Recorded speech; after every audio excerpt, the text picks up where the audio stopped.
కనీసం అధ్యక్ష వారు అంటుంటే మేము మాట్లాడుతుంటే వాళ్ళకు ఉలికి పడుతున్నారు, లేదంటే వాళ్ళు బాధపడుతున్న సందర్భం.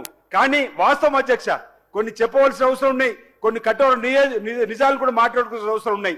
ఆ 10 ఏళ్లలో 10 రేషన్ కార్డు ఇవ్వలేరు అధ్యక్ష. ఆ 10 ఏళ్లలో 10 రేషన్ కార్డులు ఇవ్వలేరు. ఈ రోజు ఈ ప్రభుత్వం ఇంధనం రాజ్యం వచ్చిన తర్వాత రేషన్ కార్డులు మేమందరం కూడా ప్రతి పేదవారికి రేషన్ కార్డు ఉండాలని చెప్పని పోయిన ఉగాది నాడు ప్రారంభం చేస్తే కొత్తగా అధ్యక్ష రాష్ట్ర వ్యాప్తంగా 15,12,000 మందికి కొత్త రేషన్ కార్డు జారీ చేసిన అధ్యక్ష. 19,44,000 మందిని రేషన్ కార్డులో వారిని పేరెక్కించిన అధ్యక్ష. ఇది ఈ ప్రభుత్వం యొక్క పనితీరు అధ్యక్ష. 3,38,00,000 కుటుంబాలకు సంబంధించి ఈరోజు 1,05,00,000 తెల్ల రేషన్ కార్డులు ఈరోజు ఈ రాష్ట్రంలో జరుగుతున్నటువంటి ఈ పనితీరుకు నిదర్శనం చెప్పే ప్రయత్నం చేస్తూ ఈ తెల్ల రేషన్ కార్డు లబ్ధిదారులందరూ కూడా ఈరోజు 6 కిలోల చొప్పున ప్రతి లబ్ధిదారుకి సన్న బియ్యం పంపిణీ చేసేటువంటి కార్యక్రమం 3,38,000 మందికి ఆహార భద్రత కల్పిస్తున్నాం.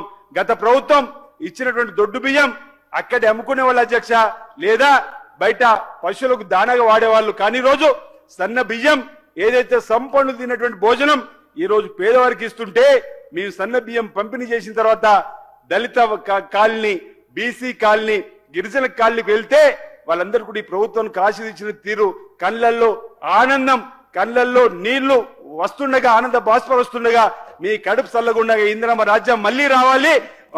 మీలాంటి వాళ్ళు ఎప్పుడన్నా వాళ్ళు అన్నమాట అధ్యక్ష. ఏ రోజన్నా మా ఇంటికి మీలాంటి వాళ్ళు వచ్చినా, మా చుట్టాలు వచ్చినా పిసిపి పట్టుకొని దుకాణానికి వెళ్లి 1 కిలో సన్న బియ్యం తీసుకొచ్చి వాళ్ళకి పెట్టేవాళ్ళం, మేము దొడ్డు బియ్యం తినేవాళ్ళం. కానీ ఈ రోజు ఈ ప్రభుత్వం మాకు ఇస్తున్నటువంటి సన్న బియ్యం వల్ల మీకు అదే భోజనం పెడుతున్నాం, మీకు కూడా సన్న బియ్యం తింటున్నాం చెప్పండి ఆనందంగా ఆనంద బాష్పాలు రాలుస్తూ ఈ ప్రభుత్వానికి దీవెనలు ఇస్తున్నటువంటి కార్యక్రమాన్ని కూడా గుర్తు చేస్తూ